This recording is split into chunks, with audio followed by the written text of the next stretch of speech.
Mystic Path to Cosmic Power by Vernon Howard. Chapter 6. The Power of Love Among People. We have seen that everything in our day can be used for self-enrichment. In this chapter, we will discover the mystical way to healthy human relations, which lead to that supreme state called love. These principles present you with entirely new ways for living in self-harmony while living with others. Ask 50 people for their definition of love, and you will receive 50 different answers. Obviously, love is not something that the conditioned human mind can discover through personal viewpoints. Human reasoning can have opinions and attitudes about love, but only a spiritually attuned mind can know. The mystics have a practical system for getting at the truth about anything, including love. It can be termed the not this and not that method. By systematically discarding everything that love is not, we finally arrive at what it is, just as gold is left after clearing the pebbles.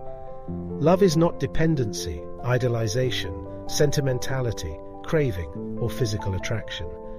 Human relationships based on these attributes are strained, ready to break apart at any moment. Genuine love does not start with an emotion. It begins with a state of consciousness, of clear awareness, of a deep understanding of both the self and the other person. Then, the emotions arising from this are legitimate, natural fruit. Tenderness and affection are among them. When an emotion comes first, it is not genuine love, only a counterfeit, which is really craving or passion, or a wish to flee from an unwanted self into the other person. Mystical love cannot be based on desire or craving. People sometimes say, "I have a painful craving for a certain person of the opposite sex whom I cannot have. How can I relieve my mind of this torture?" Try to see that the craving is not based on actual qualities of the other person, but rather in your idealistic imagination of him. He represents something you need, perhaps strength, or security, or affection. But this ideal is merely a need in you, which you mistakenly assume is a reality in him. Try to see this. As you succeed, you will be astonished at how differently you see this so-called ideal person. He or she has not changed. You have. The Maiden at the Stream. A remarkable feature of mystical love is that it is both deeply personal, yet unattached. To unknowing people, it often appears cold and blunt, but beneath the surface, it is warm, caring, responsive. It is the nature of authentic love to ignore the external impressions it makes on others, favorable or unfavorable. It does not care what people think. It does what its very compassionate nature impels it to do. Exterior show belongs to pseudo-love, motivated by self-glory in hope of attracting public praise. The story is told of two disciples of mysticism who were returning one afternoon to their monastery. They came to a bridgeless stream where a pretty maiden sought to cross. When the first disciple announced his intention of carrying her across, his shocked companion objected, "No, we are sworn to purity. It violates our vows to even touch a woman." Ignoring the objection, the first disciple boldly picked the woman up, waded across the stream, set her down, and went on his way. For the next several miles, he was indignantly accused of conduct unbecoming a disciple. Finally, the first man turned to his companion and remarked, "Look, I left that woman back at the stream. You are still carrying her." Love is like that. It does what it sees to do and lets it go at that. Perfect kindness acts without thinking of kindness. Lao Tzu. Love is a state of psychic understanding. Lack of love is lack of comprehension. What must we understand? Take fear. The New Testament states that perfect love casts out fear. Fear arises in human relations whenever we want something from someone and worry that we won't get it. The mystic man has no fear because he has no demands upon others. He lives bountifully from his kingdom of heaven within. A love relationship is impossible when based on demand, subtle or obvious. Such pseudo-love is merely a bargain. You be nice to me and I'll be nice to you, but if you cease to please me, I'll go away. The mystic life has none of that. It is an entirely different world. The mystic's compassion. How does the mystic see humanity? In an entirely different way from ordinary men and women. It is profitable for us also to see people from mystical viewpoint. It provides power. The enlightened mystic sees human beings as little children. The children are sometimes nice and sometimes not so nice. If they behave badly, he knows it is because they have not as yet made contact with their spiritual being within. He sees them as secret sufferers, for that is always the condition of little children in spiritual darkness. He has great compassion toward them, knowing the price they must continue to pay until they use their very suffering as a liberating teacher. He is like a father who hears his child call out in distress when they are separated in a crowd. While knowing that the distress is genuine, he also knows that the child need only look in the right direction to make everything all right. You are loved, the mystic never ceases to proclaim, far more than you think. Where ordinary man habitually blames and accuses others, the mystic has none of it. He knows why people behave as they do. He has no illusions that people could behave better if only their circumstances were different. He knows that wickedness is performed mechanically, unconsciously, by hypnotized people who think they are awake. Do you, he asks, blame an automobile for loosening its brakes and crashing into a building? No. You understand that an automobile does not know what it does to itself and to others. But make no mistake, the mystic is not soft. He coddles no one. He is the toughest teacher on earth. Love won't permit him to let others get away with it. The truth must be told at all costs, no matter who it hurts or how much. While not blaming a human machine for running wild, he insists that it cease to be a machine and turn into its birthright as a conscious human being. George Gurdjieff once remarked that true love consists in aiding another's development, all the while knowing full well that the other person may snap at the extended helping hand. The loving person must willingly take the hostility of those he tries to help, just as a ranger takes the snarls of a bear with a thorn in its foot. The spiritual man's compassion springs from his insight into things as they are. Not only does he know that a new world exists, but he dwells in it. How utterly satisfying it is to know that, in spite of all appearances in the familiar world, nevertheless, when this light shines, it is all seen to be good, unutterly good. In the dimness of our normal state of consciousness, we see strife and struggle, suffering and injustice, evil and torture, anguish and failure. But when the veils are withdrawn in a moment of insight, the mystics, with no dissentient voice, speak of the omnipresent overflowing joy at the heart of things, of unbounded glorious love. 20 Special Secrets. 1. When two people meet, the prize always goes to the one with the most self-insight. He will be calmer, more confident, more at ease with the other. 2. Never permit the behavior of other people to tell you how to feel. 3. Pay little attention to what people say or do. Instead, try to see their innermost motive for speaking and acting. Now apply this very same rule to yourself, and you become an enlightened person. 4. Any friendship requiring the submission of your original nature and dignity to another person is all wrong. 5. Mystically speaking, there is no difference between you and another person. This is why we cannot hurt another without hurting ourselves, nor help another without helping ourselves. 6. When we are free of all unnecessary desires toward other people, we can never be deceived or hurt. 7. You take a giant step towards psychological maturity when you refuse to angrily defend yourself against unjust slander. For one thing, resistance disturbs your own peace of mind. 8. You understand others to the exact degree that you really understand yourself. Work for more self-knowledge. 9.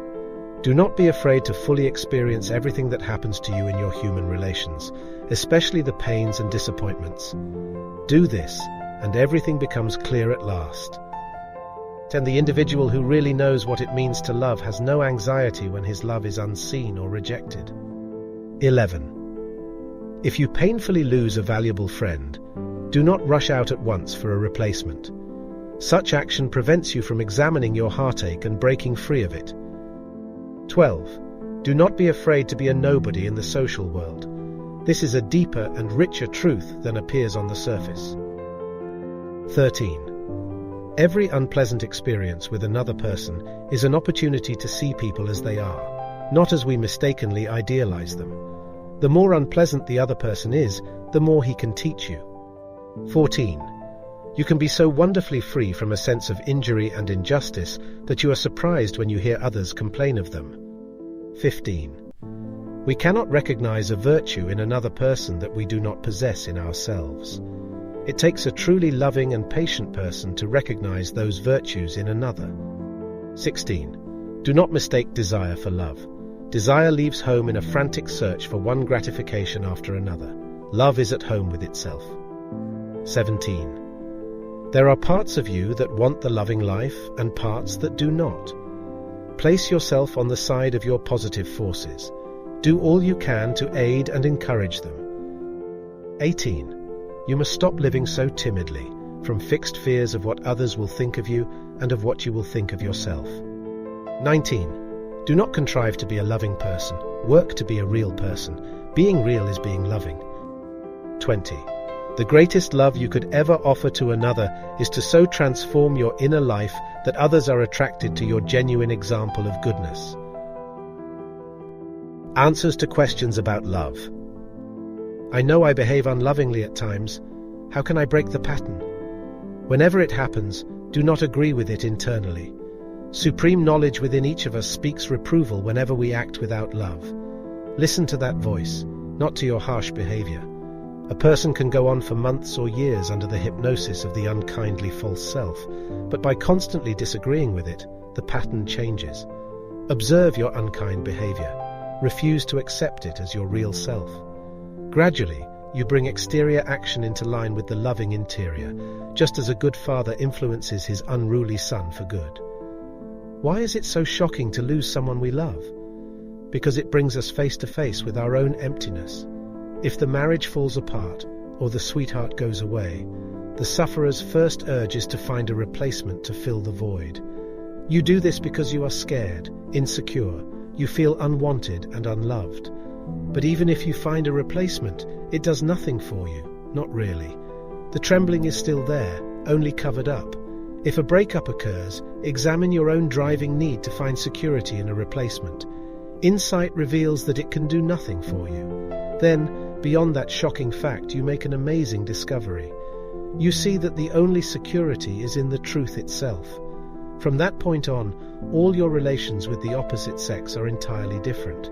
Because there is no fear, there is genuine love. How can I get people to act as I wish? You must have no ideas whatever as to how people should behave toward you. You want them to turn left, they turn right. You hope they do this, they do that. Why do you get hurt? Not because of what people do, but because you have demanded they should do as you wish. Abolish all demands.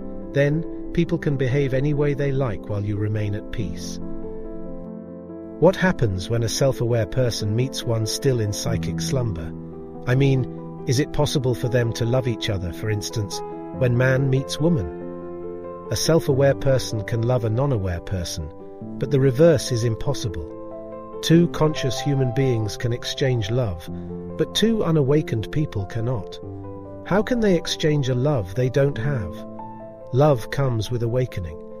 Hypnotized people can only give what they call love, for example, mutual flattery. Their relationship is based on desire, not love. This is easily observed. Notice how quickly the so-called love turns to resentment when a particular desire is denied or thwarted. How to develop love capacity. Why all this contradiction in people? We talk so much about love but behave just the opposite. Most talk about love is just that, talk. A man must behave according to his level of psychic development. No one can possibly behave on a higher level of love than the level he actually occupies. But remember, human beings are very cunning with exterior appearances of love, so don't be fooled. By self-work, a man can raise his love level. Then he will behave differently, with more genuine compassion. That is an objective of the mystic path. We want to uplift our compassion by raising our spiritual level. You once said that we develop our love capacity by patiently enduring unloving words and actions from others. How? Be willing to give up immediate and unhealthy pleasures for long-term riches. You may get an immediate sensation of pleasure by snapping back at an unkind person, but if you do, you have lost a great opportunity for advancing your inner self. Instead, discover why you needed to snap back. You will discover your actions sprang from the touchy ego self. That very observation in itself weakens the ego.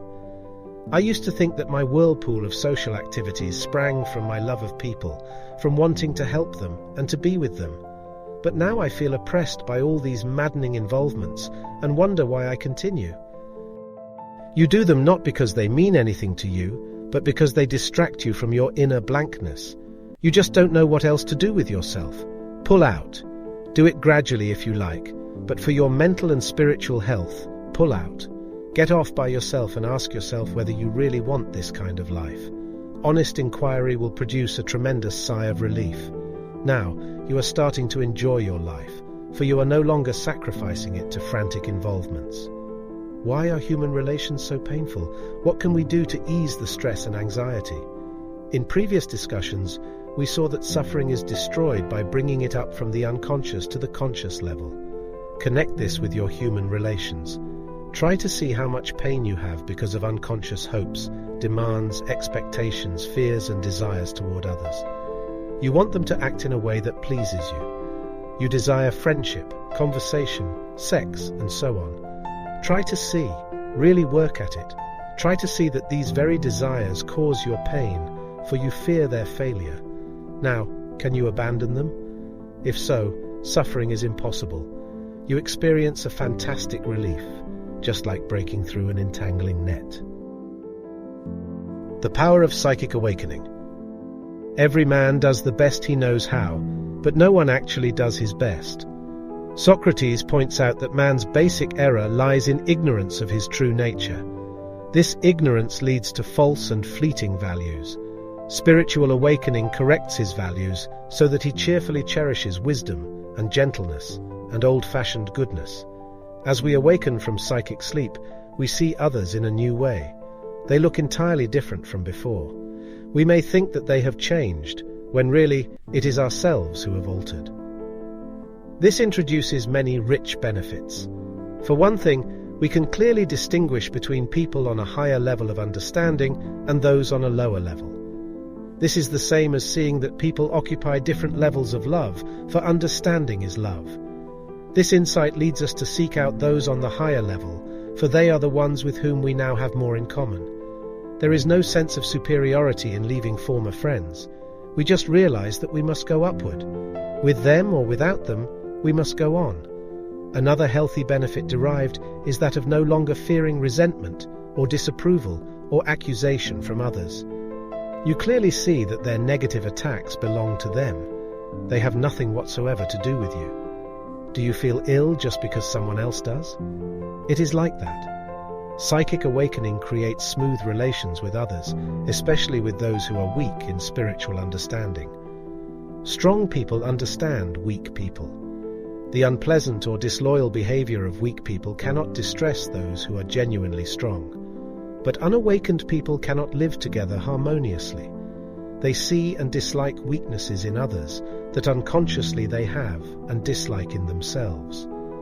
This causes irritation, impatience, all sorts of grief. The only cure is spiritual strength. The only strength is truth. Sooner or later, along the mystic path, we make an enlightening discovery. We see that we cannot behave unlovingly toward others without paying the price in psychic disturbance. Does anyone do wrong? It is to himself that he does the wrong. Marcus Aurelius. At one time we may have thought this was a moralistic platitude just fine to teach children, but not applicable to a harsh world. Now we know it to be an unbreakable law of life. We see that unkind behavior is like burning down our homes in order to strike back at unpleasant guests. But at the same time, we also see the positive side of the law. We cannot love another without doing good to ourselves. The above ideas are typical of those explored in Mystic Path study groups, including those here in Los Angeles. Details for organizing and conducting a study group are found in Chapter 15, but here we can review its purpose. The dominating purpose of a Mystic Path study group is to understand and to pass on this resounding message. In all the wide world, there is only one place where we can truly get away from it all. That place is the psychic vacation land within ourselves. How to handle difficulties with people. From the mystical viewpoint, there is no such thing as difficulties with other people. The only difficulty is within ourselves. We need only to clear our own psychological confusions. Then, that inner clarity enables us to handle anything coming from the outside. On the human level, we may find others to be troublesome and disloyal, but if our essential self dwells on the spiritual level, we cannot be injured. Like this: I suppose I'm too sensitive, but how can I prevent people from hurting my feelings? No one on earth can hurt you unless you accept the hurt in your own mind. What if you are offered a sour apple but refuse to take it? To whom does the sourness belong? As the false sense of self falls away, so does your acceptance of the sour apples of criticism and unkindness from others. The problem is not other people, it is your reaction. Let's see how increased insight changes our attitudes and thereby lessens our difficulties with others. Our awakened awareness reveals that nobody is really as happy as we previously thought. We see through the masks that people wear. We see how hard they work to convince themselves and others that all is well. It's all an act, and how clearly we realize it. Their nervous social and business pursuits and their empty amusements no longer fool us. We know they wake up the next morning with dread of the day. We understand all this because we have first seen through our own pretenses. They are repeating the very same wearisome stage performance that used to keep us so tired. This completely alters our viewpoints and relations. We are no longer critical or envious. Our previous envy sprang from the illusion that others had more out of life than we, but now we know better. We see them as secret sufferers, just as we used to be. Seeing this, we can no longer think or act harshly toward them. Henry Wadsworth Longfellow once remarked that if we could see the concealed sorrows of others, we would be very tender toward them. We forgive them as we forgave ourselves. Our new gentleness toward ourselves can now extend itself freely to others. And now we understand something for the first time, something previously blocked by pride and vanity. Love is not of the human self, but of the supreme within us. This makes us smile for a dozen reasons. One, being that we need no longer work at love. We need only rest in the supreme, which is love itself. From this lofty height, various expressions of love among people, including affection, drift down. A world of weary people yearns for affection. What a sadly needed form of love is affection, whether it be a cheery word, or an understanding nod, or a touch of the hand. Rich people would gladly give up their treasures for this precious jewel. Those with power and prestige would exchange everything for someone with whom they could experience the affectionate way of life. Exchange of affection between two people, perhaps man and woman, is possible only when both possess the capacity. It cannot be one-sided. A person capable of giving genuine affection will also be able to receive it, for they are two parts of the single ability, just as a wave advances and recedes. Affection grows naturally as we awaken to our true nature. An esoteric revelation about love. Lasting love infills the individual living from his true self. The true self is love. It is impossible for people living from their authentic identities to quarrel or hurt each other. They do not and cannot see another person as a rival or as a threat. The other person is not a separate identity to be feared.